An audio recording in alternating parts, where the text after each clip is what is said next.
Assalamu alaikum. Welcome everyone to this important conversation where we have live from Aleppo, Halab on this day, Mayor Mohamed Khairullah from Prospect Park, New Jersey, who is on his 5th humanitarian mission to help the Syrian people in need. Welcome, Mayor Mohamed. Very happy to see you here. My pleasure, man. Fantastic. Well, let's start broad and tell us a little bit about what you're working on. What brought you to Aleppo this time? This is your 5th humanitarian mission in the last 2 years. Tell us a little bit about the work that you are conducting right now. Well, let me just start by saying thank you to you. My first inspiration to go to Syria was you, so I just want to say thank you. Thank you. And basically, as you said, I'm focused on the humanitarian part of things. And Aleppo right now, obviously, it's my hometown, but also it's the town that's being targeted by the regime the most as a very strategic, major town. It's do or die for both sides. What I have seen this time around, though, is a very empty eastern Aleppo. As you know, Eid was 3 days ago, and you really can't see any festivities or anything of significance that represent that Eid is around, except for the small gatherings for the children. And even that can be a target of the regime. As you know, in Douma today, the regime has targeted a gathering for the children. So there's probably about 500,000 people left in the eastern part of Aleppo. But the city at night is in complete darkness, and during the daytime it's unusually empty. Well, tell us a little bit more about the humanitarian situation in the eastern part where you're at. What is health access like food access like? How are people surviving both through Ramadan and now through Eid? But how are people surviving the current state of affairs? Well, the people who are left in Aleppo right now are the people who can't afford to leave Aleppo. So they have no choice but to be in the line of fire. And most of them who do leave, and you see them very early in the morning after the morning prayer, they take buses, take as much furniture as they can. They do that by selling some of their furniture or whatever they can just to afford the trip to get out of Aleppo, so they could go live with families or go to Turkey. The health conditions are obviously deteriorating. Because of the lack of water, people have resorted to drinking from well water, which is not treated, which brings diseases. There's a lot of cases of high fever with children. Meat that comes into the city is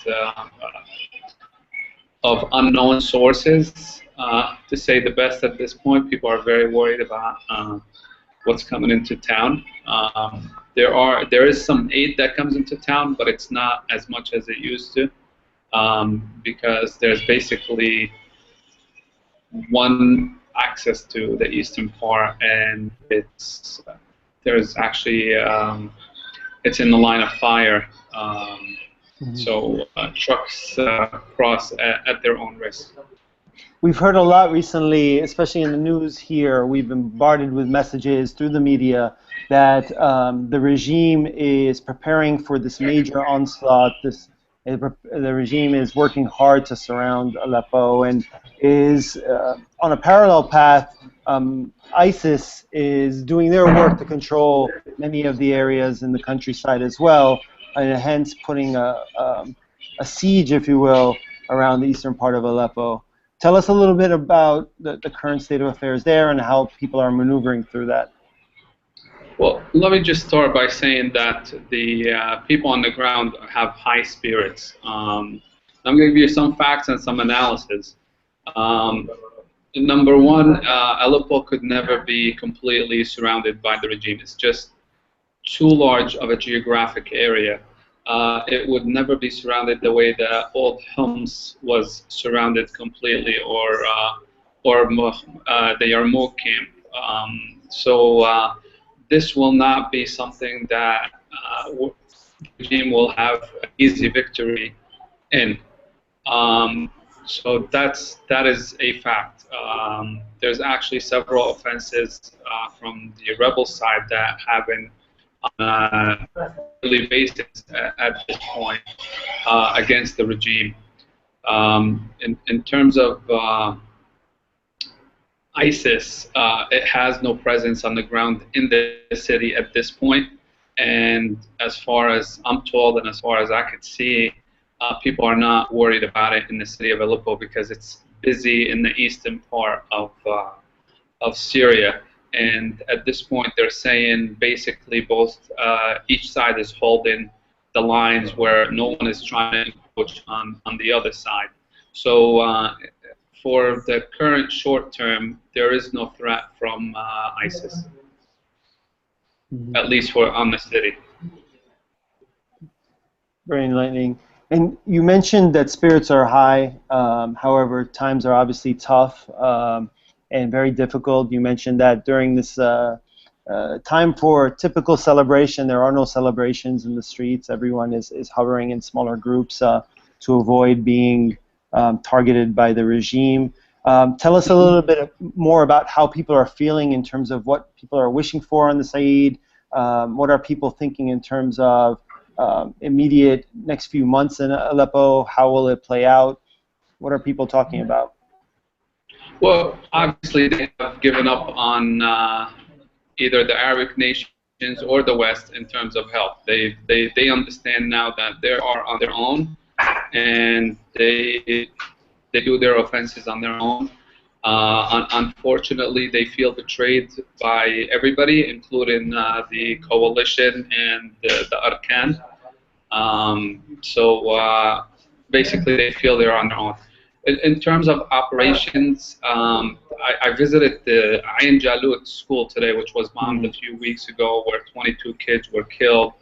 And you know, what I'm noticing is there's just like they're starting to dig tunnels underground to attack the regime because they can't attack it from the air, or sometimes they don't have the firepower to face it.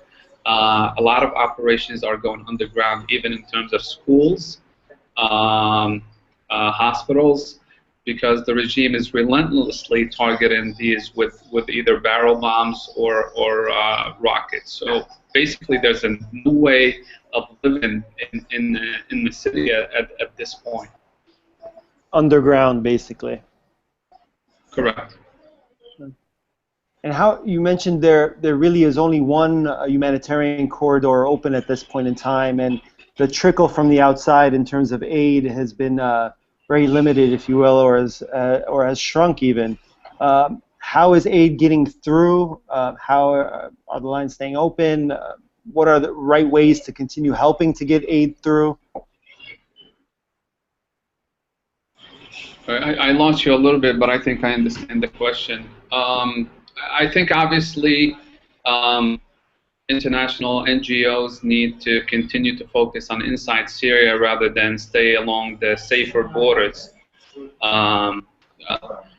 Battalions and armed groups are willing to protect the NGOs because obviously it is in their best interest that supplies continue to flow into the city, whether it's food supplies or medical supplies. Mm-hmm. I tell you, it's a very difficult road, and I'm thinking about tractor trailers when they have to travel these roads. It's very difficult, but what they do is there are certain times of the day when they travel, obviously for security reason. I'm sure the regime is aware of it, but I'm not going to mention it.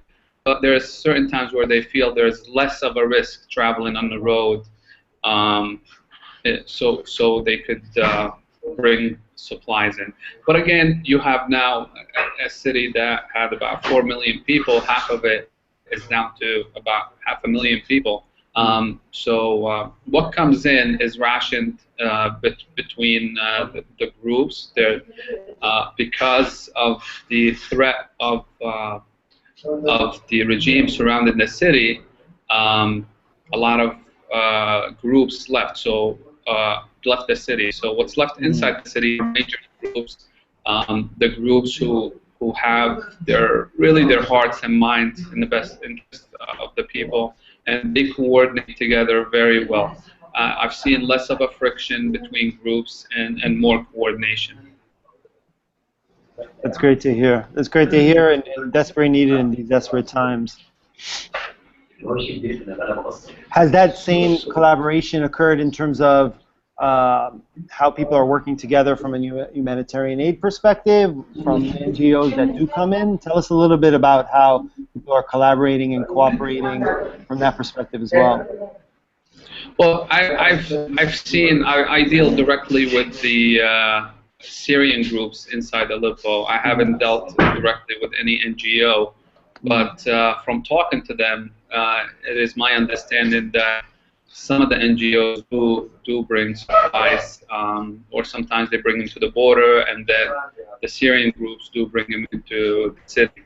But again, like I said, the international NGOs tend to stay along the border. But there are some doctors that do come into the city to help out. There's a big shortage of doctors. Hospitals and clinics are a big target of the regime. But there are some doctors. Usually, if you're in a civilian car or a small car, you're not as much of a target as a tractor trailer. Mm-hmm. I've seen you share many pictures from your experiences over the past week, and you know, it paints a picture of a destroyed city. Every single block, it seems, every single building has some form of damage. Tell us a little bit about what you're seeing with your own eyes and the devastation that has been laid across the entire city. Oh my God! I mean, seeing entire neighborhoods with empty homes is obviously very sad and devastating. I've shared the video driving in the dark last night, and normally people have generators that they put a little bit of power through the house, but the neighborhoods that I drove through had barely any lights on, which tells you they're completely empty. I mean, you're talking about 4 or 5 story buildings that typically have 2 to 4 apartments in each floor that are completely empty. There's neighborhoods that are entirely deserted. Walking through a destroyed building, you know, I shared pictures and videos, and basically you see a destruction of people's memories and future, because these are homes that belong to someone that obviously is displaced somewhere. A lot of them are children who have lost 1, 2, or 3 years worth of education, which a disaster in itself. But a lot of the groups on the ground have schools now to at least provide the children with some opportunity to have an education. And there are some groups that have a few thousand kids and run very wonderful programs. It's excellent. Tell us a little bit about how the kids are dealing with schools. You mentioned earlier that, you know, now even many of the schools, especially for the massacre that occurred from the regime bombing on a recent school, how many schools are now going underground for protection. Would you say most kids who have stayed in Aleppo are attending school, or tell us a little bit about life there? Well, I could only tell you what I have seen, and I've seen schools that are full, that were able to bring a lot of kids to the Eid parties. They bring their own students. They've shared some data with me about their attendance. And for 500,000 people, I think the number of kids that are attending schools is higher than the best lowest rate that we heard of in some areas, which is 6%. Mm. So there's a big effort because, again, as I said, people realize that Syrians are on their own, and a lot of people who are left here are the educated ones who value the importance of education, and they're pushing for to open these schools to teach children many things. I've seen a school that was even teaching young girls how to design clothes, young men how to do media work, because that's important to them. Any type of trade that they could teach these young men and women, anybody who has an experience somewhere is sharing it. No one is sparing their experience in whether it's teaching the alphabet or whether it's teaching job skills with the youngsters. Mm-hmm. Much of the discourse out here, as you know, Muhammad, and we've talked about this in the past, is very slanted and skewed. One of the things that we keep on getting questions about is the presence of foreign fighters, and usually this conversation is skewed from the perspective of those fighting with ISIS, not necessarily even those who are fighting with the regime, even, but for the purposes of what you're hearing. You had mentioned earlier that there really isn't any ISIS presence on the ground in Aleppo, but is there a fear of these forces as much as there is a fear of the regime? Tell us a little bit about the dynamic there. There's definitely a fear of the fact that the rebels, the Syrians, are now fighting on 2 and sometimes 3 fronts. They're fighting the regime and its allies. They're fighting ISIS, and sometimes, in certain instances, they're fighting Nusra. However, a few days ago, there was a car bombing in Atma, the village of Atma, and what that caused, and I think it started today, is that the armed groups over there are rounding up any foreign fighters and dealing with them. I don't know how they're dealing with them, but they're definitely not welcomed in the area anymore. I think the radical form of the religion that these foreign fighters are bringing in is being rejected. Syrians have accepted them in the past because they're hospitable people, but I think patience is running thin, especially as the revolution is taking longer than expected, and it's taken a toll on the entire population.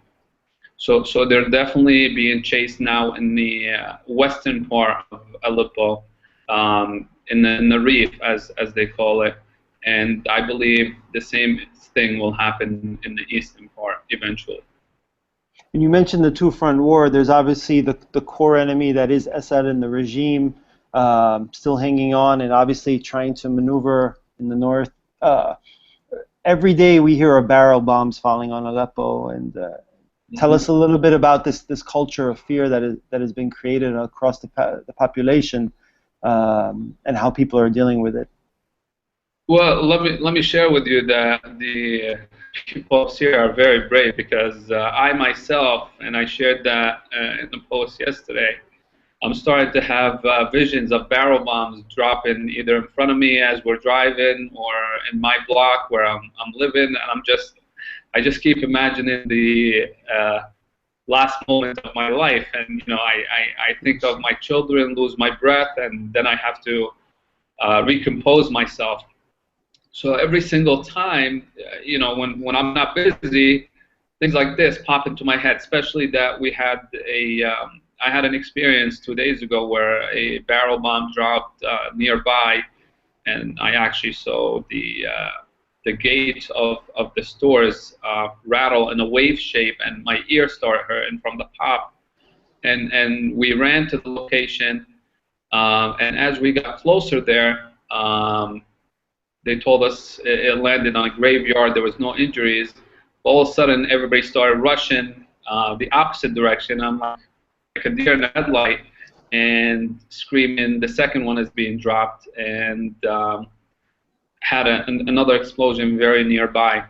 Um, everybody walks around knowing that any second could be the last minute of their life. But however, they're determined to live their life to the fullest until the very last possible minute, or to liberation. And I think that's a spirit that stabs the regime in the heart. It's the spirit that the regime is trying to break, but I don't think that they'll be able to break that spirit. And just in closing, I know that your time is limited, and we've had a little bit of technical difficulties. What is the message that you constantly hear from people on the ground that wants you to relate back to everyone out here at us in the West? Well, number one is why is Obama doing this? Aren't you guys about freedom and liberty? And of course, I have to explain to them national interests and our best interests and the best interests of our allies, and that it's all a bunch of BS, liberty and democracy around the world. And then I remind them, as they have concluded, that they are on their own and that they have to unify and put the interests of their country first before their personal interests. However, there's a strong appreciation of our visits to Syria. As you know, another fellow Syrian-American was with me in Aleppo, Kenan Rahmani. You visited, other people have visited, and they definitely appreciate it and ask for more visits. They say it raises their spirits and that they appreciate it. There's obviously a big need for doctors and people with technical expertise that could help them in the fields where they are lacking. So there's definitely, as they understand, Syrians are on their own. They're asking for their fellow Syrian expatriates to help them and visit Syria to help them out. MashaAllah, it's definitely, the spirit is uplifting, and every time we talk to people on the ground, it's just amazing through everything, the positivity and the energy and the will to continue struggling during these terrible times is there. For people out here who want to help, I know you mentioned that people with certain skills, such as doctors, are in high demand. There are very few doctors left in Aleppo, and there are different organizations that help facilitate those kind of skilled volunteers to come into Aleppo and other areas within Syria. Are there things that people without skills can do in terms of, whether it's donating, raising awareness? What are some of the things that people are hoping that they can get in terms of solidarity and support from here? Well, definitely awareness is a big key. I urge all fellow expatriates to not give up on the case and the cause.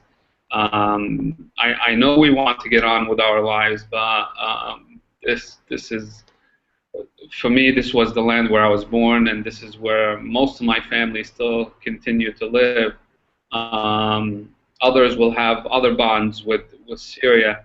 However, at the very basic level, these are fellow human beings that we still need to look after. And I understand in the Middle East there's a lot of problems other than Syria now, including our brothers and sisters in Palestine and Egypt and Iraq. But as the Holy Quran said, those who are closest to you are the most deserving of giving your charity to. So we need to continue to support them, whether it's financially, whether it's through food baskets. But I think the big push right now, even on the ground, is to do developmental projects. So we need the technical expertise to come in to help the fire department set up, the police department set up, the media people, the schools, particularly the schools. If people are involved in the education field, they need to come and help develop these schools. Doctors are highly, highly needed. It is sad the amount of people with amputated body parts, people on wheelchairs, people on crutches, young, old, males, females. It's just very, very sad. And sometimes it happens because of the lack of expertise or the equipment to deal with sometimes very basic wounds. And with that, thank you very much, Mayor Mohamed Khairullah, Thank you. Syrian-American mayor from Prospect Park, New Jersey, on his 5th humanitarian mission to Syria, telling us his perspective from the ground in Aleppo. We thank you for all your support for Syria, and pray for your safe return. And salim li al-jamia. Take care. Take care. Salam.